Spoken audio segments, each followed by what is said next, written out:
Doble dagok ang sinapit ng mga nasunugan sa Bacoor City. Nalilikas na naman sa ikalawang pagkakataon matapos bahain ang tinutuluyang evacuation center. Pati nga bigas at relief goods para sa kanila. Nasira po ng mabasa. Mula roon, nakatutok live si Marisol Abduraman. Marisol. Emil, nasunugan na binaha pa. Ganito nga ang sinapit ng mga Zapote 3 sa Bacoor City matapos ang bahain ang evacuation center na pansamantala nilang tinutuluyan sa kasagsagan ng Bagyong Enteng. Libre swimming. Halos bumungan na lang ng mga tent ang makikita. Bakit? Sa video ito sa loob ng Kulay evacuation green ang center sa tubig. isang covered court sa Zapote Road, Bacoor City. Binaha kasi ang lugar ng kasagsagan ng Bagyong Enteng Lunes ng madaling araw. Kaya ang mga binaha, naiyak na lang. Gaya na lamang ni Roda na 5 buwang buntis. Mahirap po kasi. Tapos manganganak pa ako. Nasunugan na, tapos binaha pa. Nung nasunugan kami, halos alauna, alanganing oras din po tulog lahat ng tao. Nung baha din po, ganong oras lang din, alanganin din, ma'am. Ang mga evacuee rito, mga nawala ng tirahan matapos masunugan mag-iisang buwan nang nakararaan. Hindi raw nila maipaliwanag ang doble dagok na kanilang naranasan. Ang masaklap, pati mga naipon nilang relief goods gaya ng bigas na lubog sa baha.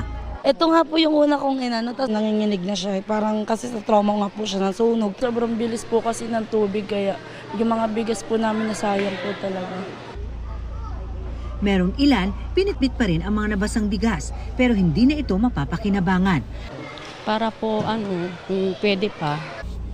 Kaya si Junior Sulayaw, siniguro raw na makuha ang isang sakong bigas na bigay sa kanila matapos matiyak na ligtas ang asawa at 5 buwang gulang na anak.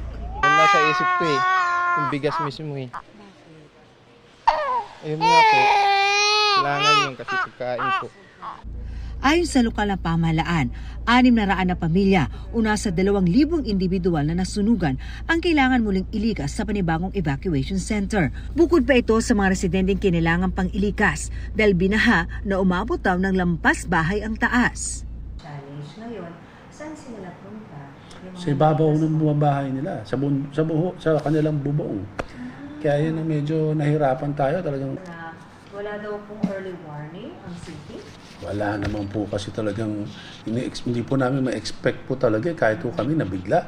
At yung ating matataas na lugar, kasi meron tayong mataas dito, at talagang hindi binabaha ever. Nabaha ngayon.